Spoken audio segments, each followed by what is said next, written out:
because I believe so strongly in the message of public television.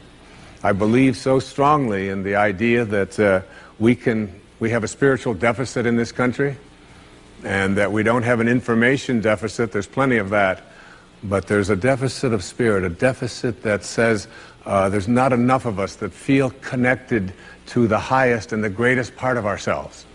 And these top 10 principles that I have put together here for this program, you might want to jot down. You might want to go into your desk and just take out a little piece of paper.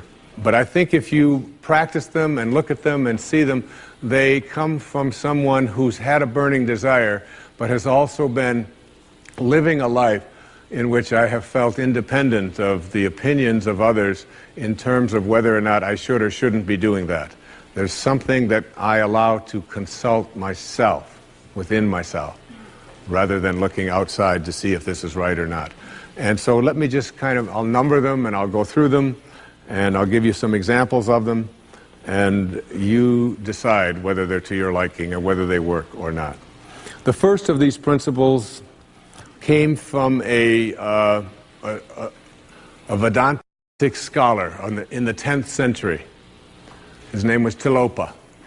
It's not exactly bestseller books, but it's the kind of thing that really excites me, because I think of going back 1,000 years or 2,000 years and reading what some of the greatest minds had to say and how open they were to the potentiality that each and every one of us have for greatness. And this first principle says, as Tilopa put it, have a mind that is open to everything and attached to nothing. One of the central principles of my life is that no one knows enough to be a pessimist about anything. And that each and every one of us, when we close our mind to what is possible for us or what is possible for humanity, closes off the genius that resides and lives in each and every one of us. Having an open mind doesn't necessarily mean finding fault with all of the things that you've been taught by others. It means opening yourself up to the potentiality and the possibility that anything and everything is possible. So having a mind that is open to everything and attached to nothing really means finding within ourselves the ability to get rid of a trait that I find so common in the contemporary world. Do you know that most people that I meet spend their lives looking for occasions to be offended? They actually are out there hoping that they can find some reason to be offended. And there's no shortage of reasons. They're out there everywhere. The way this person dressed, what this person said, they turn on their TV, they hear the news, they're offended by this, someone used language that they didn't like, someone doesn't share the same customs that you, and people all day long. In fact, if you keep track tomorrow, you will find probably 100 reasons that you can go around being offended. But a mind that is open to everything and attached to nothing is a mind that says, I'm never looking for anything to be offended by. And that whatever anybody else out there has to say, my response to that is, that's an interesting point of view. I've never considered that before. I remember being interviewed for a morning television show, and the woman that was interviewing me said, how does it feel to be talking to audiences where people have all of these strange beliefs, these weird things that they come to? And it intrigues me, because one of the things that Emerson said is, in one of his very first essays, he says the first thing we have to say respecting what are called new views here in New England, where we are right now, is that they are not new, but the very oldest of thoughts cast into the mold of these new times. And that was in 1842. He was speaking about that. And this woman asked me the question. She said, doesn't it offend you that there's people out there and they're talking about people using crystals to heal somebody. And I remember my response. My response was that if I've got hemorrhoids and somebody out there is convincing me that crystals are going to heal them, I'm ordering crystal chairs. Why not? I mean, all you have to do is understand something called a placebo. And what is a placebo? It's nothing more than a convincing belief. If I hand you this pill and say this pill is going to cure your arthritis, and you take it and the pill is just a sugar pill, but your arthritis disappears, I'm into buying those placebos. Where can I get some of those placebos? And it's true of everything. And it's when you think about all the things that we enjoy and what our life is like, it took people who had a mind that wasn't closed to allow us to make the progress that we've made. Progress is impossible if you always do things the way you've always done things. But the other word in this, what Talopa said, is be attached nowhere. Be attached nowhere. Attachment really means I am deluding myself into a belief that if I can't have or if I can't do this or that thing, then somehow I am going to become immobilized. So an open mind that is detached. In my most recent book, in A Spiritual Solution to Every Problem, I have an observation. And it's an observation from Anthony DeMello, a man I respect enormously, a priest, who, in The Way to Love, puts it this way. Here's a great test for your relationships, especially the relationships that you're in with those whom you love, not your children, but your spouses and your lovers and so on. Try this test on for size. 1, I am not really attached to you at all. I am merely deluding myself into the belief that without you, I will not be happy. And 2, and here's the toughest test for non-attachment, I leave you free to be yourself, to think your thoughts, indulge your tastes, follow your inclinations, behave in ways that you decide are to your liking. How's that for a challenge? And so what most of us do in our relationships and why they are not as successful as we would like them to be is that we become attached and we tell ourselves that if this person behaves in a way that I find offensive, then I can't be happy. I make my happiness, my fulfillment dependent upon those people that I love being what I think that they should be. And detachment doesn't mean being a victim. It just simply means I know that I can make my life fulfilled and happy by having a mind that is open to everything and attached nowhere. The second principle is a very simple principle. It says you can't give away what you don't have. Now it sounds ridiculous, okay?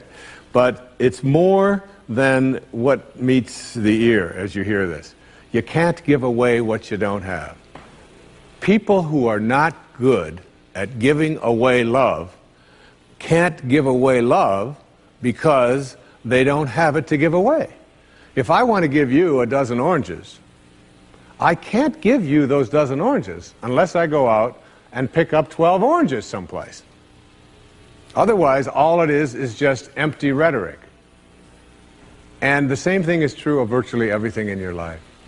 You can't give away love for others if you don't have love in here to give away. If what you have in here is contempt, if what you have in here is anger, if what you have in here is fear, then these are the things you're going to be giving away in your life. And I've often thought, and I really believe very strongly that there's a law, sort of a law in the universe. I call it the law of attraction. And the law of attraction is one that works like this. You get back from the universe, from the world, what it is that you put out there in the world. And if you're putting out there into the world that I am not worthy of attracting something beautiful into my life, that the universe will respond back to you with exactly that message. And there are people who come to me and who came to me for years when I had my own counseling practice and so on, and they would say to me, I just keep attracting the same kind of people, the same kind of events, the same kind of losers into my life. Why is that? Why do I keep doing that? And I keep attracting an absence of abundance. I just can't seem to attract abundance into my life. I'm always behind the 8 ball. I'm never getting ahead. And I suggested to them, I said, did it ever occur to you that that's the very kind of message you're sending out to the world and out to the universe? That the ocean of abundance is there. And you can go to that ocean of abundance and you can take a Mack truck and you can fill it up 20 times a day and take it out of there, and guess what? It doesn't impact at all the ocean of abundance. It doesn't even go down a zillionth of an inch. It's unlimited. Or you can go to the same ocean of abundance with a eyedropper, and you can just take this much out once a month and say, that's all that seems to be available for me. And the interesting thing for me is that when people go to this ocean of abundance, this unlimited world, all that I have is thine, it says in the holy books. All that I have is thine. It's all there for you. But if you believe inside that it's limited, that you can only get so much, that other people are going to get it before you do, then you'll find yourself creating that very same thing. And the even more interesting part about this, you can't give away what you don't have principle, is that if your message to the universe is gimme, gimme, gimme, which is a lot of people's message to the universe. I want this from you, I want that from you, please give me this, I have to have that. That's what their prayer is like, that's what their message is, you know, and they say, I want this from the universe, gimme, gimme, gimme. The universe's response back to that kind of a mentality is exactly the same. The universe will say right back to you over and over again, gimme, gimme, gimme. And you'll find yourself never ever arriving, but always being in a state of striving, always feeling as if you're being neglected, never feeling as if you have enough, always feeling as if you're being shortchanged, because you're constantly under the pressure to give, to get back what the universe is demanding from you. And the interesting thing about all of this, the irony of this, is that if you shift that and you say to the universe, to the world, how may I serve? How may I serve? The universe's response back to you is, how may I serve you? How may I serve you? And it's very intriguing. When you take your energy and your attention off of what you are demanding from the world, and instead saying, what can I give to the world? And it's really the basis behind that very famous line of the President John Kennedy's inaugural address. Ask not what your country can do, ask what you can do for your country. And the irony of that is, and I've learned that in my own life, that when I stopped thinking about what was in it for Wayne Dyer and how much could I get, and I began to shift and say, how can I help you? How can I give to you? What can I do for you? And people who write to me, I send them something. When I encounter somebody that needs help of some kind, I'm very often just giving that to them. And then I find that it just keeps coming back into my life.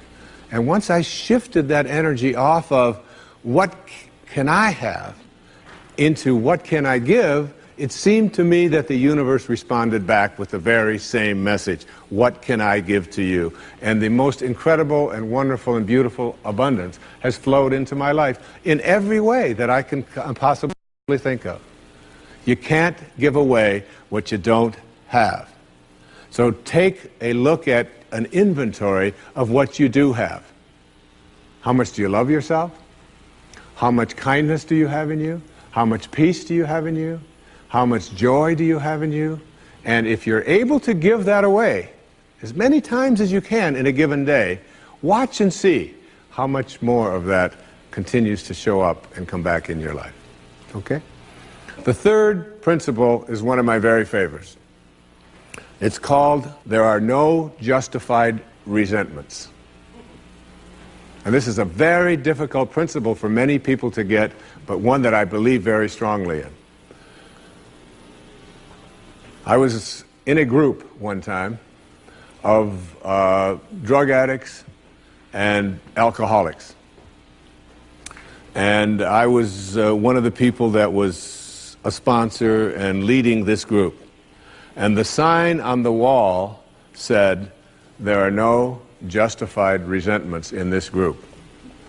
And what I said to that group that night was, no matter what anybody says to you here, no matter what kind of anger comes directed towards you, no matter how much hate you may encounter showing up in your life, there are no justified resentments. Meaning that if you carry around resentment inside of you about anything or about anyone, and I'm talking about the person that you lent money to and hasn't paid you back, I'm talking about the person in your life that you feel was abusive in your life, I'm talking about the person who walked out on you and left you for somebody else, I'm talking about all of the things that you have justified in your heart and in your life that you have the right to be resentful about. And I'm suggesting to you that those resentments will always end up harming you and creating in you a sense of despair. I've often said that no one ever dies from a snake bite. The snake bite will never kill you. You cannot be unbitten. Once you're bitten, you're bitten.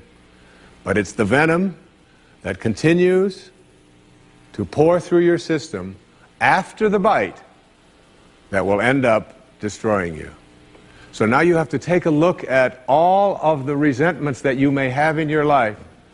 And I'd like to suggest to you that I think there is a wonderful metaphor for this that I have created in my life for how to make this work. And I think that Regis Philbin is the one who's responsible for it, all right? My buddy Regis. There's a show called Who Wants to Be a Millionaire that has been popular all over the world. I was in South Africa, it comes on, all right? I was in Australia, and they've got their own Australian version. And in Greece, they have the Greek edition of Who Wants to Be a Millionaire. And basically, this show has two levels that you have to get to. Now, the first level is the $1,000 level. And at the $1,000 level, you basically have to answer a question like, on your hand, you have some digits. Those digits on your hand are called your feet, your nose, your ears, your fingers. And everybody who ever goes on the show has this horrible dread that they're going to go out on one of those questions, right? So basically, in order to get to the $1,000 level, all you have to do is answer 5 pretty simple questions in order to get to the $1,000 level. Now, on this program, the $1,000 level for you in this metaphor means that you will leave with something if you get this. At least get this. This is the $1,000 level. You must send blame out of your life for any conditions of your life. Blame has to go. All right? Now, blame means if you're sitting there with a disease, you say without guilt, it's mine, I take responsibility for it. This means that if you have been through any tough circumstances in your life, this means if you have a minimal amount of financial security in your life, this means if your children don't get along with you, this means that if your neighbors are taking up a petition to get you out of the neighborhood, whatever it might be that's going on in your life, you name it, and everybody across this great country and across this world has a series of these things that you're willing to say, I am here because of the choices that I have made right now. I'm willing to say that. Even though it's difficult, and we know it's really not your fault. We know really there's a lot of people out there who are really bad, all right? But you're willing to say no blame. That's the first level, all right? That's where you understand no justified resentment. And then on the Who Wants to Be a Millionaire show, there is what is called the $32,000 level. And the $32,000 level is not only an opportunity for you to walk away with a sizable amount of goodies, which you can walk away from tonight in this program, but it also is the door opener to multi-wealth. But you got to get to this in order to have an opportunity to move into these transcendent levels, all right? Millionaire spiritual status, all right? You got to get through these next 5 questions. And this $32,000 question, or level rather, comes to this. It came to me from a quotation that I used in the writing of A Spiritual Solution to Every Problem. I read a book that was written a couple of thousand years ago by Patanjali, the Yoga Sutras, the aphorisms of Patanjali. And one of those sutras, one of those aphorisms, observations that this brilliant man made almost 2,000 years ago was this. He said, if you become steadfast in your abstentions of thoughts of harm directed towards others, all living creatures will cease to feel enmity in your presence. Now this translates to blame, pretty basic, no more blame. I'm just not going to assign responsibility to other people for where I am, because now I have an opportunity to get rid of it. If I think someone else caused it, then I've got to wait for somebody else to change in order for me to get rid of it, and you might wait forever for that. But if I take responsibility for it, I can do something, including move on, which might be the most important thing to do. All right? But at the higher level, when there are no justified resentments, what you are doing is what St. Francis did, Francesco. What you are doing is you are at a place where you are sending love in response to hate. You are literally saying, no matter what comes my way, I am going to be steadfast in my abstention of thoughts of harm directed toward others. I'm going to work hard at, no matter what comes my way, having it come out of me what I want to come out of me, and that is love, and that is a higher energy. And if you can get to that level, Patanjali said, all living creatures will cease to feel enmity in your presence. I have a little girl, a precious little girl. I have 6 precious girls and 2 precious sons, but I have a little girl who is almost 12. And she loves animals like no one I've ever met in my life. I mean, her whole life revolves around animals. And when we walk in the woods, butterflies avoid me, fly away from people around, and they come and they land right on her arm, and it happens all the time. All living creatures, she couldn't have a thought of harm directed towards any living creature. And Patanjali said to us, all living creatures will cease to feel fear or enmity or anger in the presence of those who can send love in response to hate. That's what I mean when I say there are no justified resentments. What I'd like to do, I'd like to share a little story here with you. It's a very tender story. It was sent to me by someone who sends me beautiful things in the mail. And I call it the Teddy story. And I'd like to read this to you, if I can do it without tearing up. And this story illustrates this as well as anything I've ever seen. There's a story many years ago of an elementary school teacher. Her name was Mrs. Thompson. As she stood in front of her 5th grade class on the very first day of school, she told the children a lie.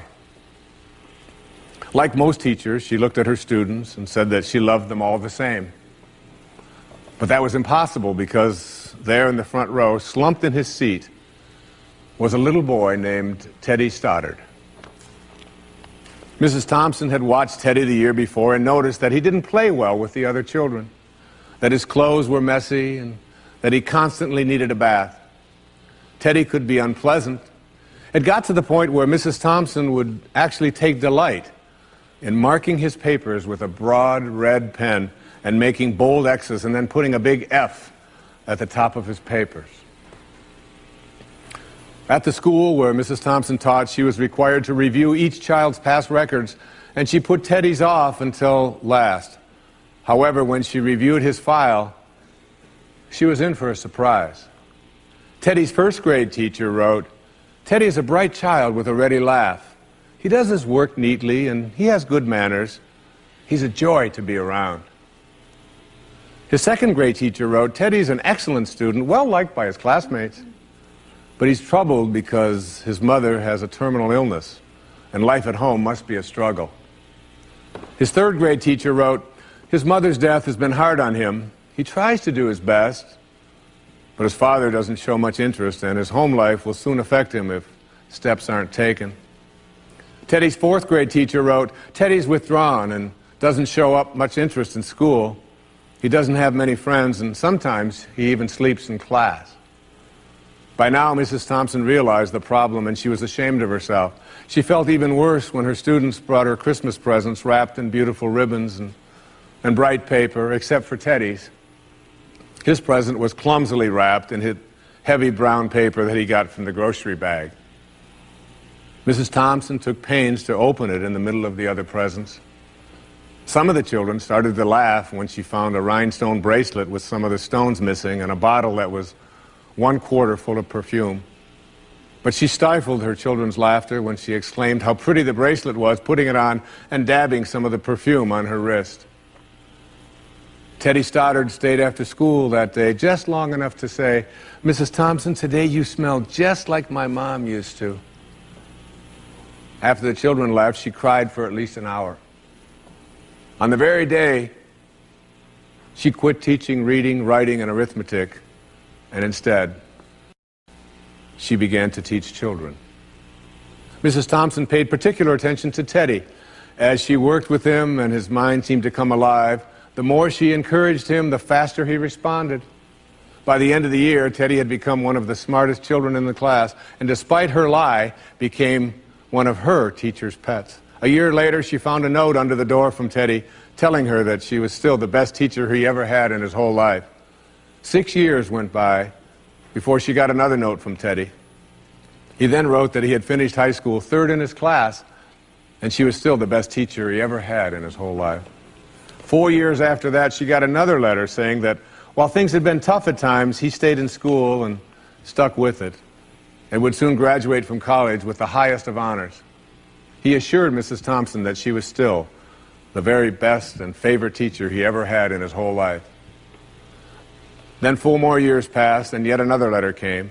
This time he explained that after he got his bachelor's degree, he decided to go a little further. The letter explained that she was still the best and favorite teacher he ever had, but now his name was a little longer. The letter was signed Theodore F. Stoddard, M.D. But the story doesn't end there. You see, there was yet another letter that spring. Teddy said he'd met this girl and was going to be married.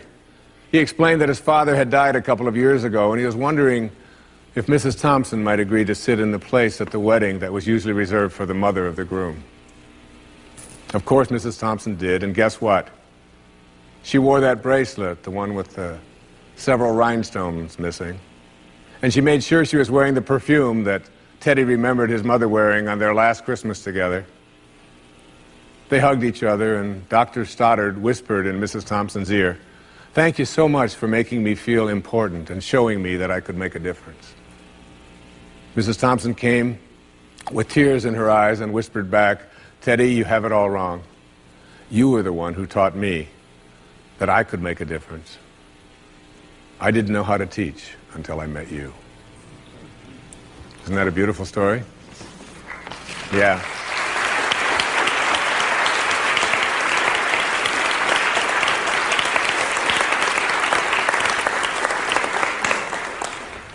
That symbolizes there are no justified resentments. Work at reaching that $32,000 level, the place where the only thing you have to send is love, because that's what's inside. And that's the message of our greatest spiritual teachers.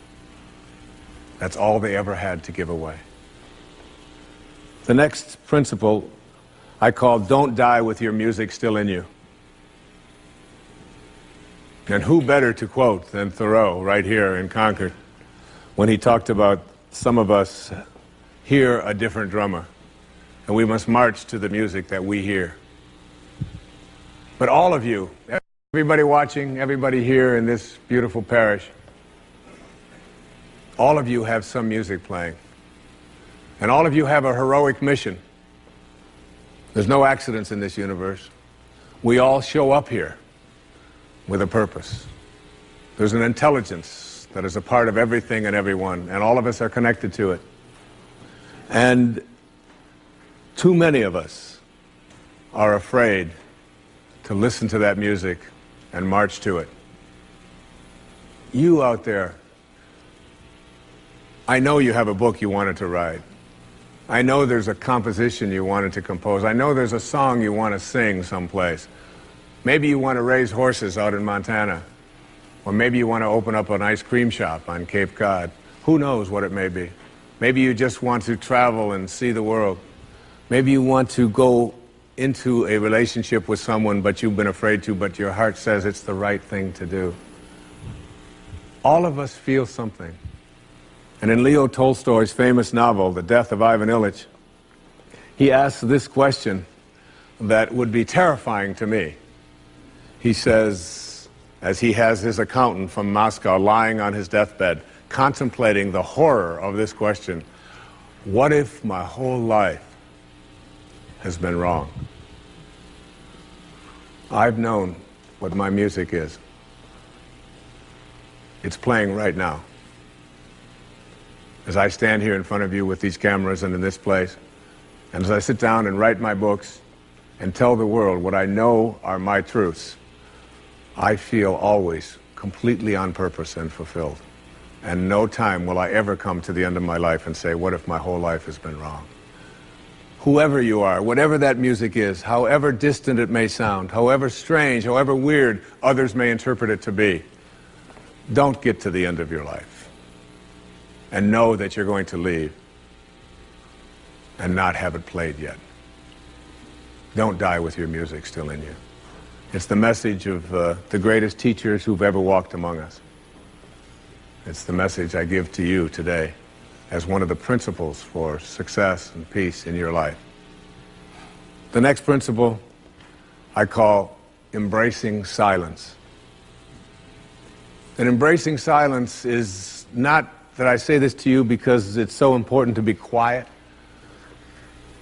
What I have learned, I have a dear friend, and many of you know, we've put out tapes together, we've appeared on stages all over the world together. He's like a brother to me. His name is Dr. Deepak Chopra, a medical doctor, and a dear and close friend. And whenever anything is going on in my family, if I'm having a problem with one of my children or in my own life, and if I call him up and I'll say, Deepak, or his wife Rita, I'll say, Deepak, what do you think I should do? He always has the same answer, meditate. I'll say, yes, Deepak, I understand meditate, but I said, what do you think? He said, Wayne, go deep inside and meditate. Always meditate. I'll say, will you put Rita on? Wayne, meditate. I say, all right. And you know, I've learned a lot in meditation.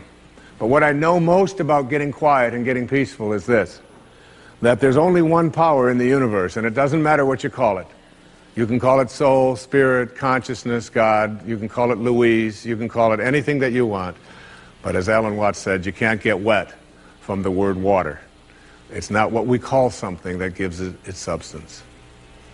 And this one power, this one force that flows through everything and allows everything to be, is indivisible. You can't cut it in half. You can't divide it. It's one. It's knowing the one. And everything in your life is almost always given a division. Male, female, young, old, tall, short, black, white, good, bad, up, down.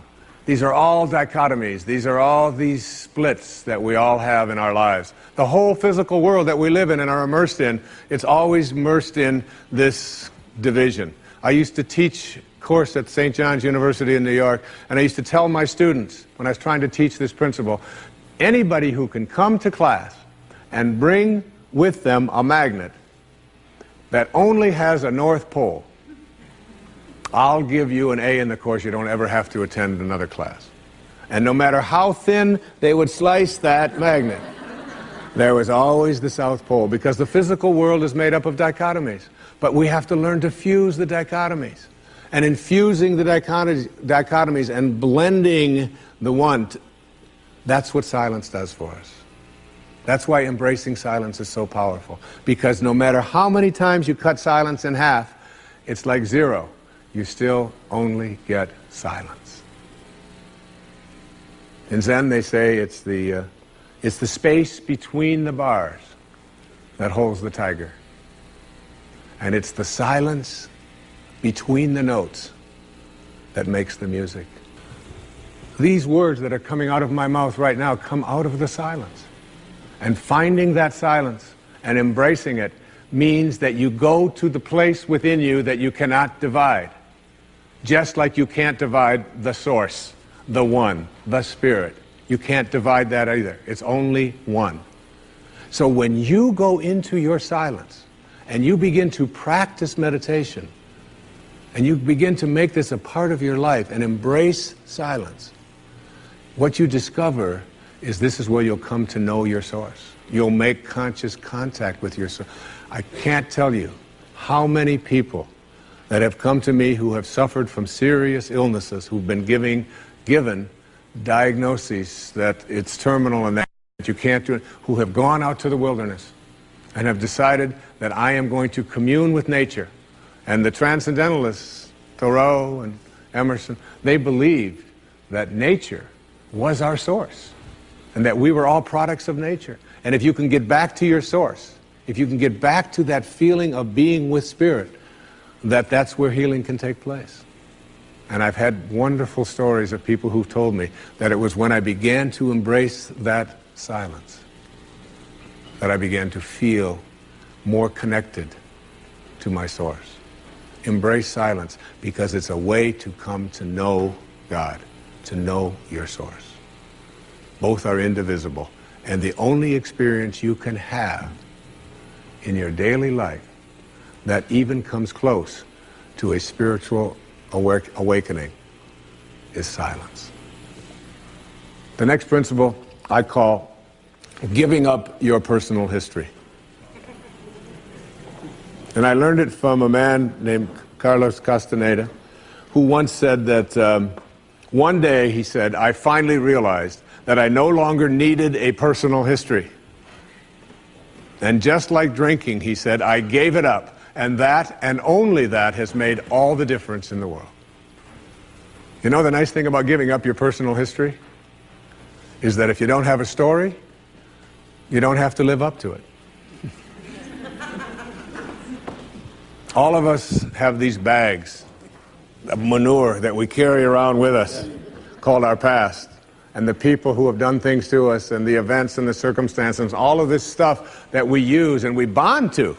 And we bond ourselves to these wounds of our past and we identify ourselves on the basis of these wounds. And every once in a while we set it down and we reach in there and we smear it all over ourselves. And then we wonder, why does my life smell so bad? I don't understand this. When in fact, the now, this moment, merging yourself into the now means that you may have been in a relationship. I had a woman from Holland who came over to see me whose husband had left her after 25 years. She had 4 children. And she just had been on the verge of suicide. And she was losing weight, and she was depressed, and she was taking all kinds of drugs for it. And she was getting sicker and sicker because she just couldn't get over it. And she came to a book signing that I was doing at a bookstore down in Florida. And she said, you've got to say something to me. You've got to say something to me that will help me to get over this. And I told her this line. I said, give up your personal history. Merge yourself here, now, into this moment. And those 25 years are something, if you want to understand how to do it, think of your past as, oh, this hat. And this is your past. Now, you can't just set this thing down over here and walk away from it and give up your personal history, because you'll always have it there to look back at. What you do is you pick up your past and you embrace it. You understand it, you accept it, as I had to go through these things that I had to go through in order for me to get to this place today, and the evidence for that is that I did. You don't need any more evidence. You did. And then you toss it. You toss it. You embrace it, and you toss it. And you merge into the now by giving up your attachment. And some of you have heard me use the metaphor of the wake. Alan Watts talked about the wake is not what drives the boat. The wake is just a trail that is left behind. That's all it is. And so is the wake of your life. And the wake doesn't make the boat go, and neither does the wake of your life, the reason why your life is going in the direction that it is. The wake is a trail that is left behind, and it's an illusion to believe that it is the cause of your suffering or your struggles or your difficulty. Give it up. Let it go. Embrace it, understand it, get help doing that if you must, and then move into the now. The next principle I call, it's from a line of Albert Einstein. He said, you can't solve a problem with the same mind that created it. In order to work at solving these things called problems in your life, you have to change your mind. It is your mind where they live. It is your mind that created them. There is where you experience them. They're all illusions. You must change your mind. Literally rewrite your agreement with reality. One of the things I had said earlier is that one of the most difficult things to do in the world is to admit that you were wrong. Admitting that you were wrong is nothing more than saying, I have been making choices with my mind that have created things in my life that are not working. And I no longer intend to continue making those choices. I was wrong. You don't have to make a declaration of it. You don't have to go out and feel guilty about it. You just simply say, it didn't work. The relationship that I was in before, I behaved in these ways. I didn't realize that it wasn't working for me. Now I do, and this is where I choose to be now. The secret of a successful relationship is, to me, understanding that you put your attention and your energy in a person on what you love rather than what you don't love. Robert Frost said it so beautifully. We love the things we love for what they are. For what they are. Not for what they ought to be, not for what they used to be, but for what they are. So when you look into the eyes of a person you're in a relationship with, whether it's your children, you catch them doing things right as much as you possibly can. That's oftentimes takes a lot of hunting, but you'll find it. And when you think that my relationship isn't working, remember, it's in my mind. What am I thinking about that person? And if I could just change my mind and put my thoughts on what I love about this person and keep them there, that makes the relationship flourish. And there are people who go through their entire relationship history with no anger, no hatred, no bitterness, and only love. The next principle is, I call it, treating yourself as if you already were what you would like to become. In other words, you get out in front of your life and you see yourself as having already what you know you'd like to have and deserve to have.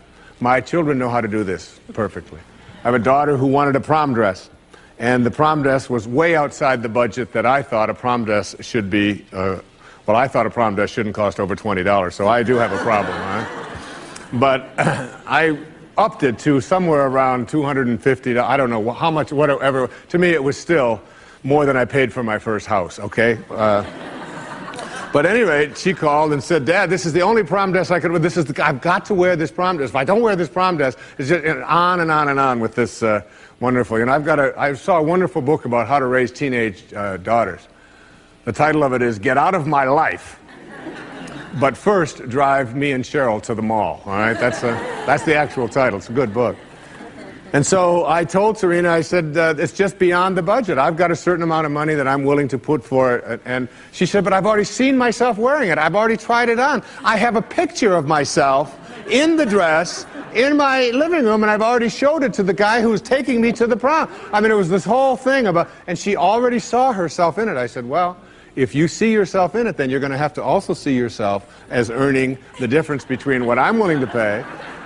And she drew up a contract. She went onto the computer, and on the background of the computer, you know, where they have these little background things they put on, there was 500 pictures of the dress, all right?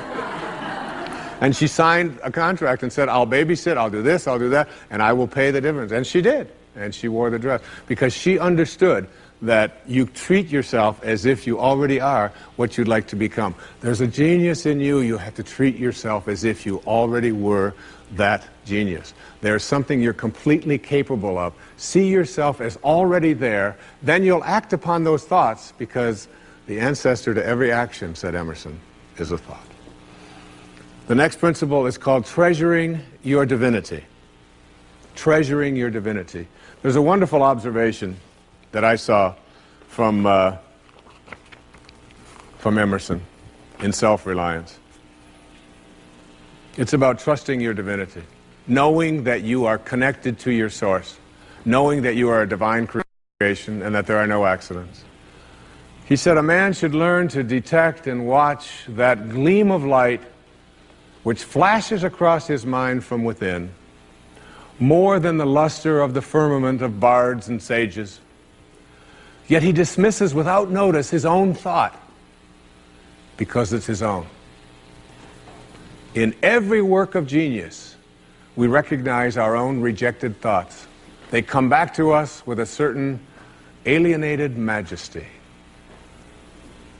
We often reject our thoughts, and we see the things that we think of as grand and as genius, and we reject them because they're our own. Treasuring our divinity instead of being terrified of it. Knowing that I am always connected to my source. There is no way that I cannot, because it is in you, and I am in you, and you are in me, and you can never be separated from it. There is no place that this source is not. It grows everybody's fingernails. It beats everybody's hearts. It digests everybody's foods. It opens all the flowers, and you're always connected to it. And finally, the last principle I call wisdom is avoiding all thoughts which weaken you. You know, every thought has an energy, just like everything else in the universe. And if you have a thought of shame, it will weaken your muscles. And what is your heart but a muscle? If you raise a child who believe in shame and feel ashamed of themselves, every time they think that shameful thought, they will be weakened.